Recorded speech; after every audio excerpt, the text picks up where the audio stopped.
नमस्कार दोस्तों, स्वागत है आपका सफरनामा क्लासेस यूट्यूब चैनल में। जैसा कि आप सभी को पता है, आपके एसएससी एमटीएस के जो एग्ज़ाम हैं वो चल रहे हैं और मैं यहाँ आपको करा रहा हूँ प्रीवियस ईयर के जो आपके जीएस का एग्ज़ाम है वो। तो आज की क्लास में आपको कराऊंगा 1 सितंबर 2023 के फर्स्ट शिफ्ट का ये जीएस का प्रैक्टिस सेट है। तो चलिए बिना किसी देरी के हम इस क्लास को शुरू करते हैं। तो देखिए, पहला क्वेश्चन है यहाँ आपके लिए, भीतरगांव का ईंटों वाला मंदिर किस राज्य में स्थित है? तो इसका जो राइट आंसर है वो हो जाएगा ऑप्शन नंबर जो ये दिया है, उत्तर प्रदेश। अब उत्तर प्रदेश किस शहर में, कानपुर में है या क्या नाम है, बुंदेलखंड के किसी जिले में, आप ये बताएं हमें। अगला क्वेश्चन देखते हैं, लेकिन अगला क्वेश्चन तो छोटा है लेकिन उसका आंसर बड़े हैं। तो देखिए, डेबिट कार्ड और क्रेडिट कार्ड में क्या अंतर है? आपने देखा होगा दो कार्ड आपके पास होते हैं, एक तो डेबिट कार्ड होगा जिससे आप रुपए निकालते हैं, जिसे एटीएम बोलते हैं। एक क्रेडिट कार्ड होता है, वो हर किसी का नहीं होता लेकिन बनवाना पड़ता है बैंक से। तो इनका अंतर पूछ लिया, तो इसका जो राइट आंसर है वो हो जाएगी, देखिए ऑप्शन नंबर जो चौथा दिए, मैं ये आपको पढ़ के सुना दूं।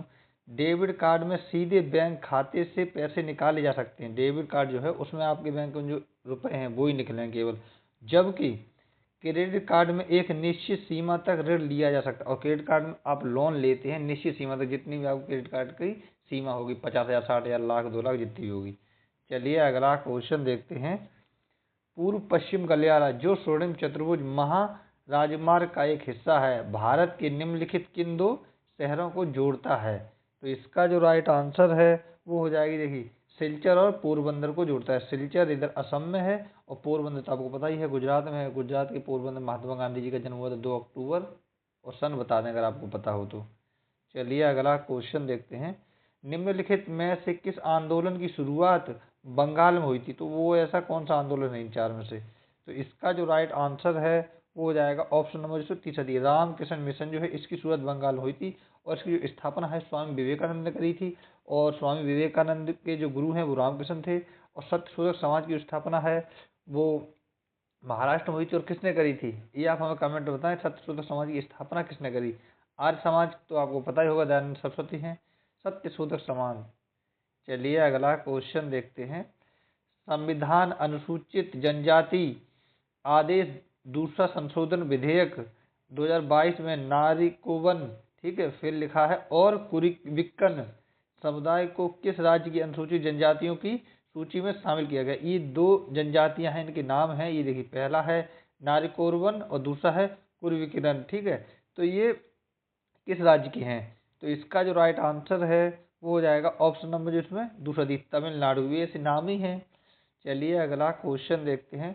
निम्नलिखित में से संगीतकारों के किस समूह को भारत रत्न से सम्मानित किया गया है मई 2023 तक? या आगे ये भी लिख दिया है। तो ऐसे एक दो नाम दिए, तो वो कौन से दो नाम है जो भारत रत्न से सम्मानित हैं? तो इसका जो राइट आंसर है वो हो जाएगी, देखिए, पंडित रविशंकर और पंडित भीमसेन जोशी, ये दोनों लोगों को भारत रत्न मिल चुका है। चलिए अगला क्वेश्चन देखते हैं। निम्नलिखित में से कौन सा शब्द ये तैराकी, स्विमिंग बोलते हैं जिसे, के खेल से संबंधित है? तो ये ई तो फालतू बन गया, तैराकी खेल है। तो इसका जो राइट आंसर है वो हो जाएगा, ये देखिए, पेनल्टी कॉर्नर। ये तैराकी यानी कि स्विमिंग में यूज होता है ये वाला शब्द। चलिए अगला क्वेश्चन देखते हैं। यक्षगान एक लोक नृत्य है जो फिर डैश राज्य से संबंधित है? तो इसका राज्य पूछ लिया है। तो इसका जो राइट आंसर है वो जो है कर्नाटक। कर्नाटक का यक्षगान है, ठीक है। तो यक्षगान कर्नाटक, ठीक है, ऐसे याद रखिए। चलिए अगला क्वेश्चन देखते हैं। अगला जो ये क्वेश्चन है इसका जो चौथा ऑप्शन है वो दूसरे पेज पे चला गया, मुझे लग रहा है हमने देख नहीं पाया जल्दी जल्दी में। तो क्वेश्चन है, भारतीय संविधान का अनुच्छेद 149 से संबंधित है?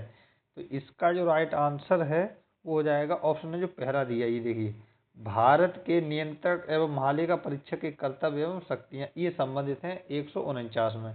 और 148 में क्या है, बहुत फेमस है अनुच्छेद 148। चलिए अगला क्वेश्चन देखते हैं। अब देखिए यहाँ से थोड़ा सा डिस्टर्बेंस हो गया, आप थोड़ा सा एडजस्ट करिए। निम्नलिखित में से किस राज्य में फीफा अंडर 17 महिला विश्व कप 2022 के मैच आयोजित नहीं किए गए थे? तो ठीक है, नहीं किए गए थे ये पूछ लिया है। तो इसका जो राइट आंसर है वो हो जाएगा ऑप्शन नंबर जिसमें चौथा दिया, ये देखिए अगले पेज में चौथा मिलेगा हमें। तो गुजरात, गुजरात में नहीं किए गए, महाराष्ट्र है, और इधर क्या नाम, गोवा और उड़ीसा, इन तीनों ही राज्य में किए गए थे। चलिए अगला क्वेश्चन देखते हैं। नील नदी का पानी किस में गिरता है? तो इन चार जो ऑप्शन, इनमें से किस में गिरता है? तो इसका जो राइट आंसर है वो हो जाएगा ऑप्शन नंबर जो यहाँ तीसरा दिया, भूमध्य सागर में। हिंद महासागर में गिर ही नहीं सकता क्योंकि ये भारत के नीचे है, तो भूमध्य सागर, और सागर मतलब बड़ा वाला, तो इसी में गिरेगा। आपको पता ही भूमध्य सागर कहाँ और नील नदी कहाँ से निकलती है और किस देश की ये जीवनदायिनी नदी है। चलिए अगला क्वेश्चन देखते हैं। फिर उसी तरह का क्वेश्चन आ गया, माफ़ी चाहूँगा बार बार इसी तरह क्वेश्चन आ रहा है, मैंने देख नहीं पाया, एक बार चेक करना चाहिए था। अगला क्वेश्चन है, सिख साहित्य के अनुसार गुरु नानक देव की जयंती भारतीय चंद्रमाह के किस दिन मनाई जाती है? ठीक है, तो इसका जो राइट आंसर है तो वो हो जाएगा ऑप्शन नंबर जो इसमें कौन सा दिया, पहला वाला, कार्तिक। ठीक है, तो कार्तिक की पूर्णिमा को मनाई जाती है। चलिए अगला क्वेश्चन देखते हैं, थोड़ा सा ऐसे डिस्टर्बेंस मिलेगा। निम्नलिखित में से किस संस्था की स्थापना एम जे रानाडे और जी वी जोशी द्वारा की गई थी? तो इसका जो राइट आंसर है वो हो जाएगा ऑप्शन नंबर जो इसमें दूसरा दिया है, पूना सार्वजनिक सभा की स्थापना है वो एम जी राणा जी और जी वी जोशी ने की थी। चलिए अगला क्वेश्चन देखते हैं। पृथ्वी की प्रॉपर्टी में मौजूद सातवीं सबसे प्रचुर मात्रा में पाई जाने वाली धातु का नाम क्या है, जिसका नाम मध्ययुगीन लैटिन शब्द केलियम से लिया गया है?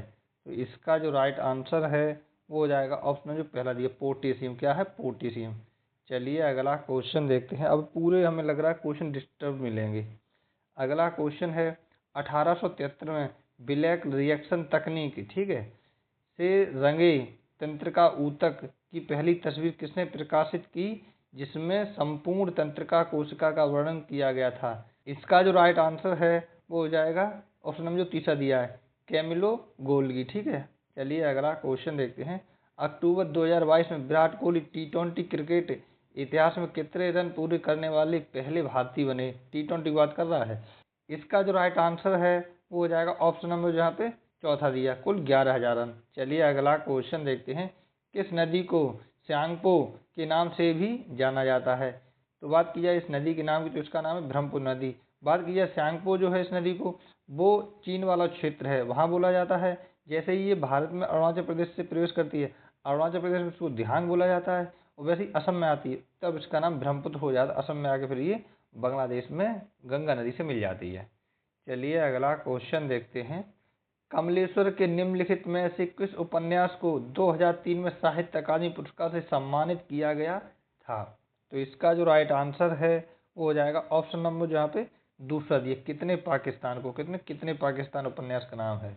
चलिए अगला क्वेश्चन देखते हैं। मंदारिन भारत के किस पड़ोसी देश की आधिकारिक भाषा है? ये तो क्वेश्चन आया कि चीन की भाषा कौन सी है, ये 4 से 5 बार आ चुका है, तो वहाँ उल्टा कर दिया अब यहाँ पे आगे। तो देखिए मंदारिन जो है वो चीन की भाषा। अब क्वेश्चन शायद आगे से अच्छे मिलेंगे, मतलब एक ही में, ये देखिए फिर यहाँ से गड़बड़ हो गया, क्या करें हमने जल्दी जल्दी बना दिया सब कुछ। अगला क्वेश्चन है, भारतीय संविधान का अनुच्छेद 44 का उद्देश्य क्या है? बात की जाए अनुच्छेद 44 के उद्देश्य की, तो इसका उद्देश्य एक ही है कि भारत के राज्य क्षेत्र में नागरिकों के लिए एक समान नागरिक संहिता सुनिश्चित करना। चलिए अगला क्वेश्चन देखते हैं। 15 अगस्त 1947 को भारत के पहले प्रधानमंत्री जवाहरलाल नेहरू ने दिल्ली में लाल किले के फिर डैश के ऊपर भारतीय राष्ट्रीय ध्वज फहराया।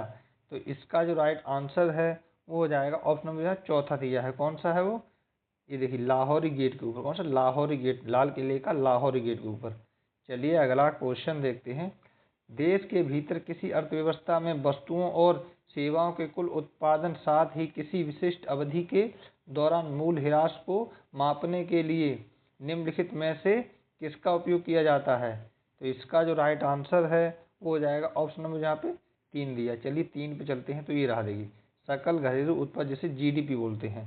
चलिए अगला क्वेश्चन देखते हैं। है रोशन कुमारी, शोभना नारायण और माया राव, और चौथा नाम है मुकुंदनी लाखिया, प्रख्यात फिर डैश कलाकार हैं, तो किस चीज कलाकार हैं?